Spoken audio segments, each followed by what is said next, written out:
Please check out said posts, updates to my community page and my extensive library in the YouTube queue, and also follow me on the Newsbreak app. This is an update and recap of yesterday's testimonies in court, Puffy's trial, day 15. Thank you for joining me. Combs, the surveillance video showing the alleged attack on Cassie Ventura in a Los Angeles hotel. Well, that video, it's taking center stage today. Jurors got a chance to hear from the hotel's former security supervisor earlier today, and he testified about the $100,000 payoff that Combs made to purchase that incriminating video. Now, Combs does not deny that a transaction happened, but his attorneys say that he made the payment to avoid any negative press. NBC News senior national correspondent Stephanie Gosk joins us now. Stephanie, because this former security supervisor essentially says that, look, I heard from Combs's people, I heard from Combs's cell phone, from his personal cell phone, ding, ding. What exactly are they saying happened, especially if Combs acknowledges that a transaction was made? Yeah. He lays out a pretty remarkable timeline, actually, in Morgan. So this guy comes into his shift and he's told by people that there was an incident the night before. And then he gets a phone call from Combs's assistant. Pardon me, that is my phone. Okay. And I apologize. The phones know we're talking about the phone, right? I apologize. But listen, so he comes in for a shift. He gets a call from Combs's assistant and says, hey, we really want to see that video. We know is this, that, and the other. And he said, no, you can't. I can't show it to you. You got to talk to management. Then that assistant shows up at the hotel, says that she wants to speak to him. He goes down in person again, explains, I can't give you the video, I can't show you the video, but according to his testimony, he tells her it's not good. He then goes back up and gets another call from the assistant who puts Combs on the phone. So this is just a barrage. It is a barrage. He then, Combs makes it very clear that he's worried about this video. He says he sounds nervous. He says, you talk to my manager. Well, then they call back again and say, we spoke to the manager, he's agreed to $50,000, and this security guard takes a USB to an apartment address where Combs is, where his security guards are, where this assistant is, and he is handed a brown paper bag with $100,000 in cash, and he has to sign an NDA in that moment. And that's how, and assurances that it was the only copy of the video. That this is the end of this transaction. That's exactly right. And he says Combs repeatedly calls him his angel, and it's great that he's doing this, but we have to be on the same page, according to his testimony. Sort of a riveting idea and an insight into the fact that Combs knew how bad it was, according to this testimony today on the stand, and wanted to get his hands on it because, in his words, it was potentially going to ruin his career, is what he said. Now, was this at all related to that disruption that happened in the courtroom today? It's not. That is separate, but it's this morning's testimony started off with some fireworks.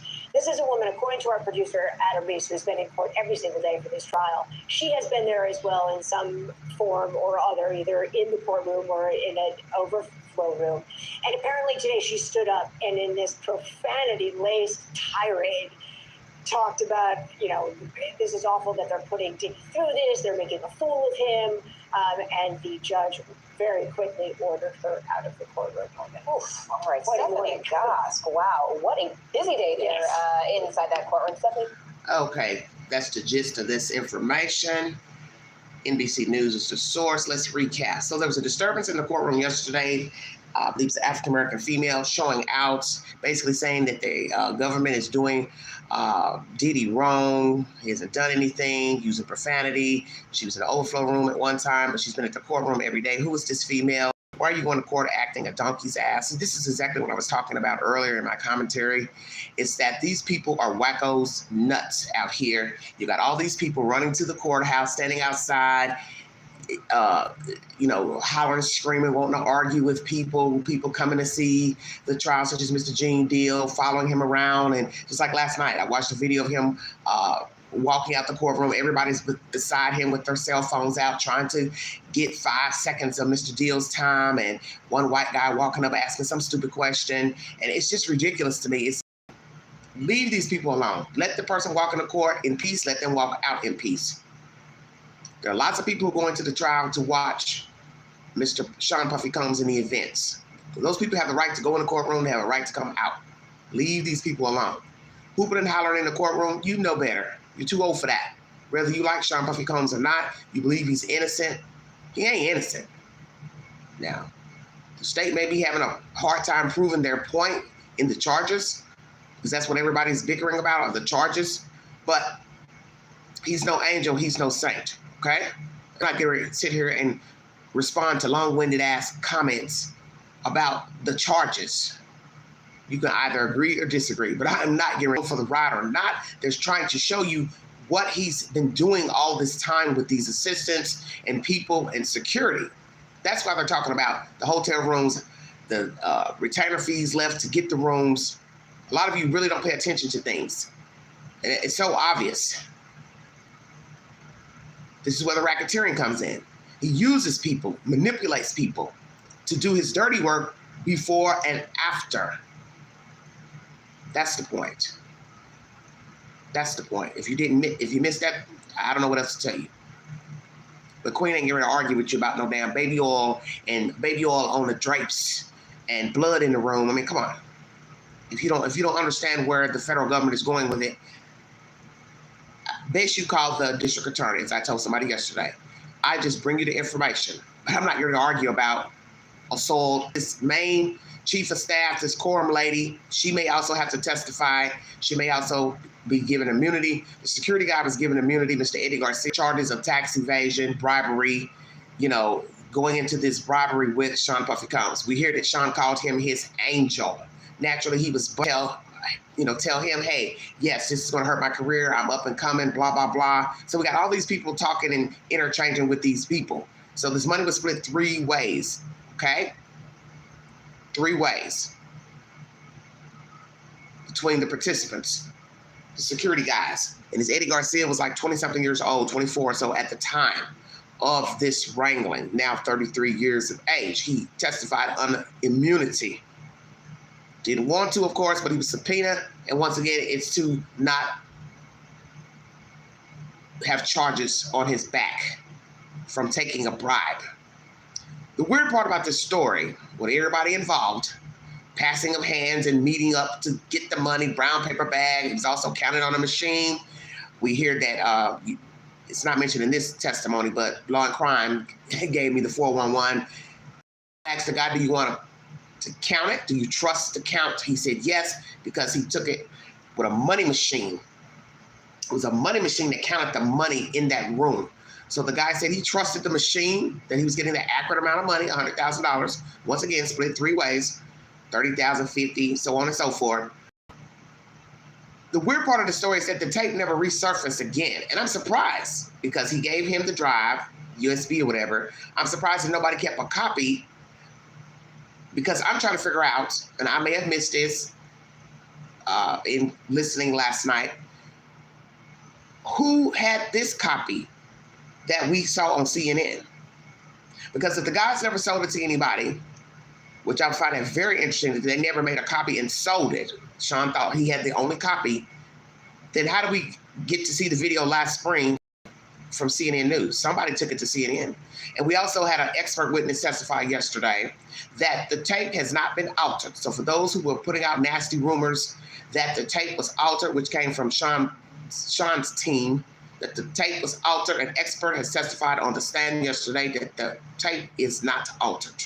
It is in its true, correct form, and that's what was said by the federal government. We got this tape, we didn't touch it, we didn't alter it, we've handed it over, put it into evidence as it came to us. CNN said the same thing. We didn't doctor it.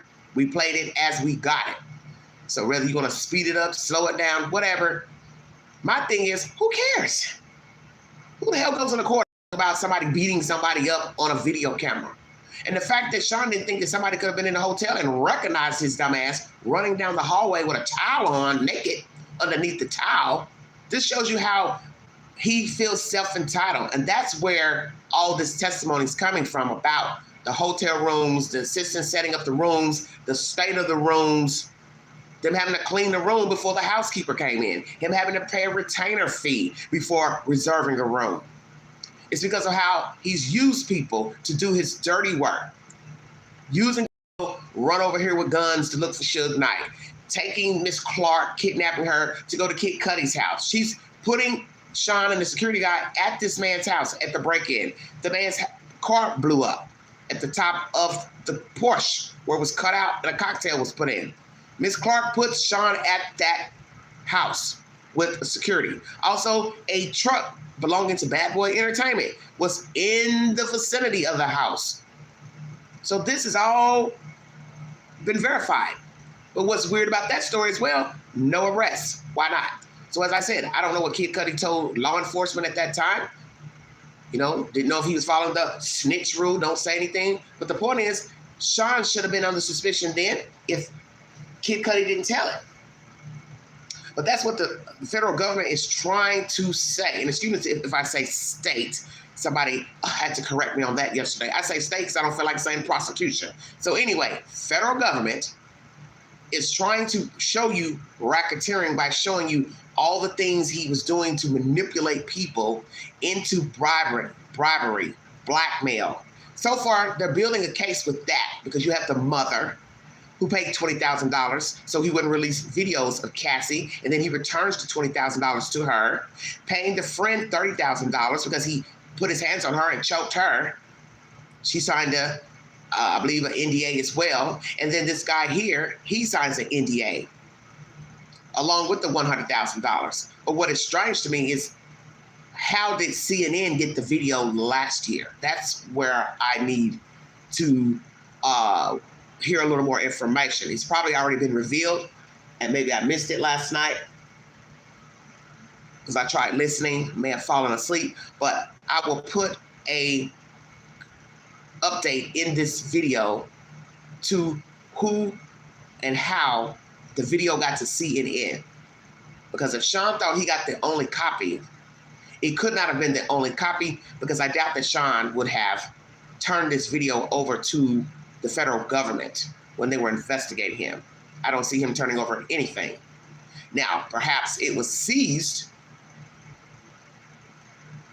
when they did the raid on his house. How's this? I don't know. Really sure. I just remember spring, we got the information about the video, and I'm trying to remember if that video came out after the raids on his house. Because if the video surfaced after the raids, perhaps the video was in his possessions and seized with other, you know what I mean, content videos, the guns, the paraphernalia, drugs, whatever, when they raided both houses. $1,000 payout. An expert testified the video not being altered. And still it doesn't look good for Sean. And that's my public opinion. So whether you believe the federal government has built a case against him as far as racketeering, you're entitled to your opinion. As I said, I just bring you the updates pertaining to the information.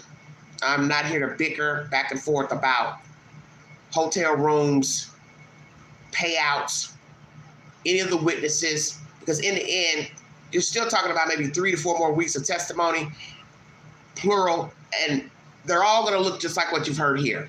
He said and she said, blah, blah, blah, blah, blah. And it just looks bad that everybody has to tell about this man. Nobody has anything positive to say about Sean Puffy Combs. Every dealing is some type of coercion, being mistreated, talked down to, pushed, shoved, hit, strangled, hair pulled. So you can call it domestic abuse, you can call it whatever you want. Most of these people were just, to me, just stupid to stay and deal with this man. Like I said, we all are flawed. I always have to throw that in there because people judge if you say anything. Well, you never had a problem. Yeah, I've had a lot of problems with men and people in general. Because let me tell you, abuse comes in all forms. You can be abused and never be touched. That's where manipulation comes in. People are manipulated every day. People play on your sympathy. People try to play coy like they don't know what they're doing slick ass stuff, slick talk. Trust me, Queen knows all about it. I deal with all type of foolishness just in passing, crazy stuff. You know, people saying stuff out of the way to you in the damn grocery store the other day. I don't know you from a can of paint. Oh, you happen to live in my building, you feel like it's okay to say something out of the way, something very foul in the grocery store the other day, and it's a wonder I didn't pop off. But they got the drift when they saw me yesterday, and they were trying to make idle conversation around some other people. I didn't even look at the person. They got the point. They say sometimes silence is golden. So they now know, oh, yeah, she ain't even giving eye contact. You damn right. So you have all type of slick stuff that goes on with people. Slick talk, buffoonery, manipulation. And that's all Sean has done with these people. And then someone will say, well, they went along for the ride, Queen. Everybody could have bailed out. And that's what a lot of people are saying as well. That a lot of this foolishness with these women and the men as well, you weren't sleeping with him, you didn't have an affair with him, why would you stay? So there's a lot of, different opinions floating around pertaining to these people who have testified, especially people who did not have a sexual relationship with him. Why would you stay? No amount of money was worth what he was putting you through, talking down to you, threatening you. I just can't see it. And I even said it to myself the past 2 days. I said, I can't see going to a job and my boss is cursing me out. My boss is pushing me, shoving me, threatening me. My boss is threatening me day 1, day 5. Hell no, you're not going to threaten Queen, no way. That is never going to happen. The first time you even think of getting in my face, boo-boo, you don't even have to worry about seeing me. I'm going to kindly get my pocketbook, as the Southerners love to say, pocketbook, and I'm going to remove myself from your peripheral and from the property. Because that's the one thing I don't tolerate. And I have put up with a lot of bullshit in my 40-something years as an adult. I don't put up with no bullshit on no job. I'm not getting ready to stand on my feet, sit down, and put up with nonsense from somebody who's got the education of a toddler. And that's just who I am. And I'm this way, and I'm going to stay this way. I'm never going to change. When I'm done, I'm done. I don't like foolishness. I don't like foolery. And when you become a problem to me, I have to leave your ass alone because I don't like babysitting people. And jobs are no different. Because you hear crazy stories of people, what they put up with on a job. And I just can't see going to work and being threatened on my job day 1, day 2, day 5. I've got some stranger threatening me that I don't even know this person. And so that's what happened with Miss Clark and Sean. Hell yeah, days straight, so you say? Nobody could believe that. A lot of people were talking about that. What the hell is this lady saying? Why would you put up with this? And that's not counting all the stuff that Cassie put up with on and off for 11 years. It's hard to believe a person would endure that. Because what you have to do is start from day 1. Day 1, day 5, month 2, month 3, 2 years, 3 years, 4 years, 11 years of being beat up, drugged, taking drugs, agreeing to the freak-offs, but yet you don't want to do them. Your career going nowhere. That girl should have more accolades under her belt in the time she wasted with Sean. She's done a few movies from my understanding, done a little bit of music here and there, but she should have way more albums out. More movies, more plays, more something. She didn't because Sean pegged her. Oh, I got me a dodo bird. I got me a pretty young thing that's willing to let me punch her, beat her up, drag her around like a rag doll, put her into these freak-offs, don't promote her career. He saw that in her. Now, that black girl he dated, the rapper, Young Miami, I haven't heard this type of situation going on with her. Maybe she's more strong-willed. She had her own career when he met her, Sean.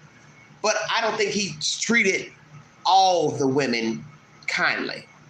Some people have made comments about one of the children's mother, Justice's mother. Oh, I don't think he did this to her. You don't know what he's done. He's a nasty person. And so far, we got all these people coming out with ugly things to say about him, how they were treated by him. So I don't see that he treated any of the women and babies' mothers no different.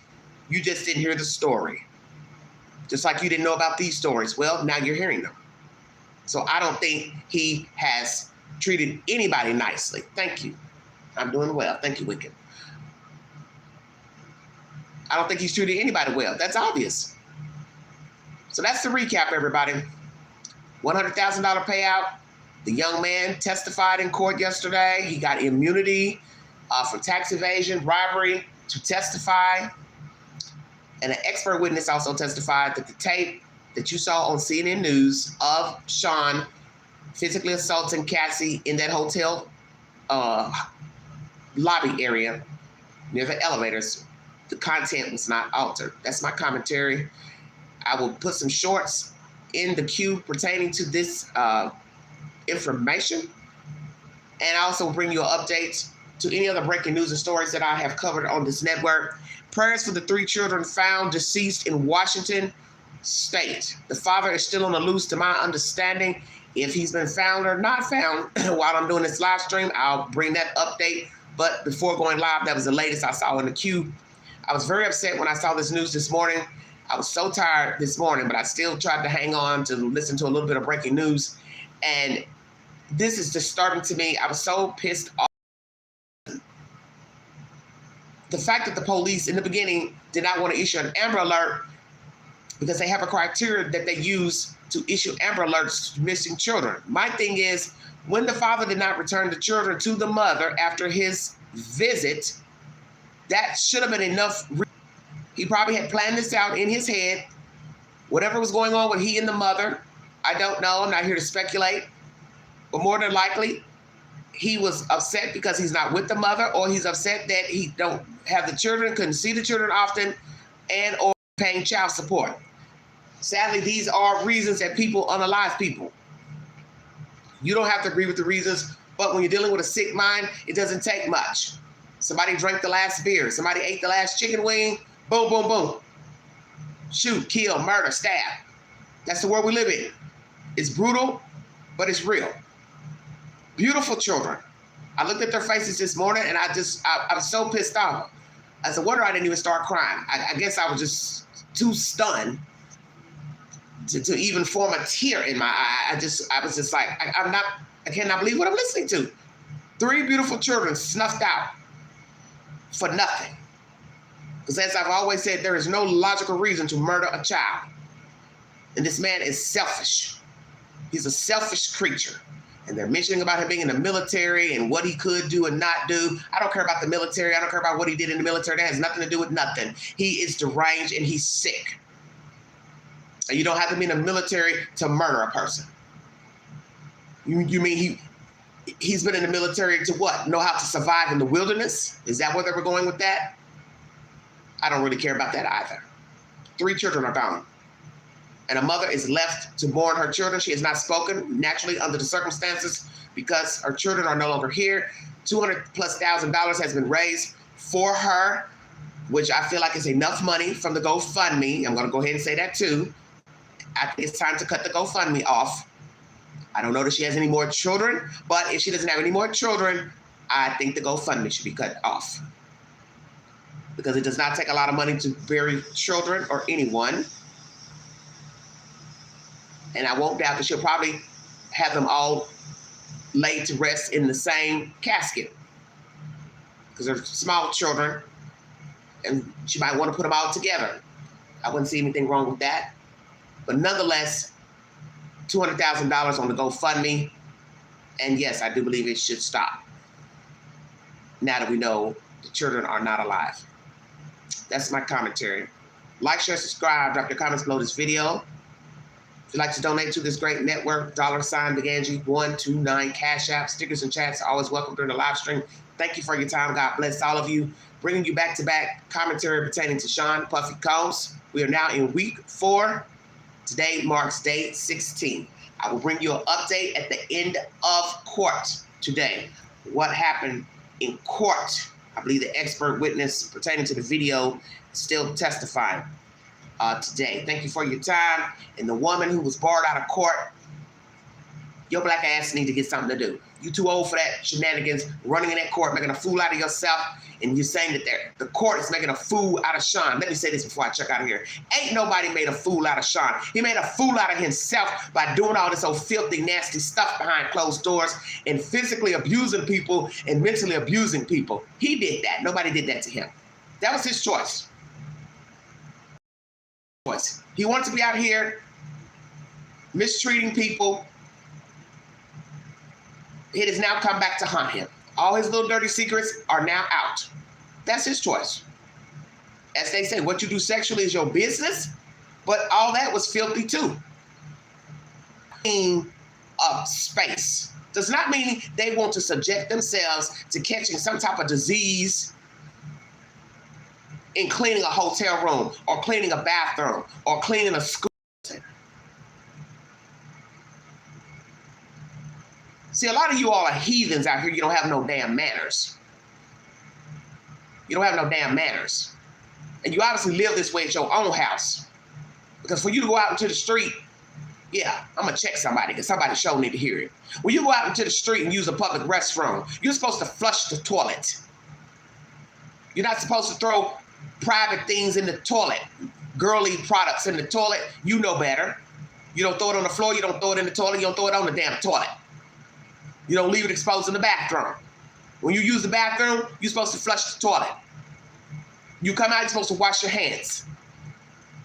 Hotel, same thing. Just because the hotel is kind enough to let you stay there does not mean you're supposed to go in there and wreck the person's hotel room. So whether it's Motel 8 or it's the Gramercy, it doesn't matter. You still should show some respect because the people are kind enough to let you stay in their hotel. You don't go in there tearing up their products, breaking things, setting things on fire, dropping ashes everywhere, baby oil on the drapes. Are you serious? The floor is probably soaked with oil, carpet. You cannot get that out. So if you think that's okay, then that means there's something wrong with you. And to say, oh, well, they work there, that's their job. Well, maybe you should go do this type of work every day, clean nasty hotel rooms where people are leaving their filth and sloughing off dead skin cells and blood and fecal matter, urine, all of that, and come back and tell us how you like it. This is why I know there's something wrong with the world. And watching this Puffy trial has shown me how crazy people are. The behavior in the courtroom, lashing out, screaming and hollering and cursing and hollering outside the courtroom, arguing, stupid YouTubers arguing with each other about what this one got to say, what this one got to say, making a fool out of themselves, putting on for the camera like they're, on a stage play. It's just ridiculous. And then people in the comment section arguing about what's the big deal about the room being left filthy. It is a big deal because somebody's being paid and probably not paid enough to clean somebody's fucking filth. And if you think that's okay for somebody to be cleaning up fecal matter, urine, and blood, then you obviously have a mental problem. Because there's no reason for any of that to be in a hotel room. That's what the toilet is for. That's what a garbage can is for. People don't have any respect today. That's the problem. You don't respect other people's things because you don't respect yourself. So yes, I have a problem with what's been said in court about the hotel rooms, because in the end, somebody has to clean that up. Somebody has to pay to recarpet the room. Do you know how much carpet costs? Carpet isn't free. And you're talking about swanky hotels. They spend a lot of money refurbish their rooms.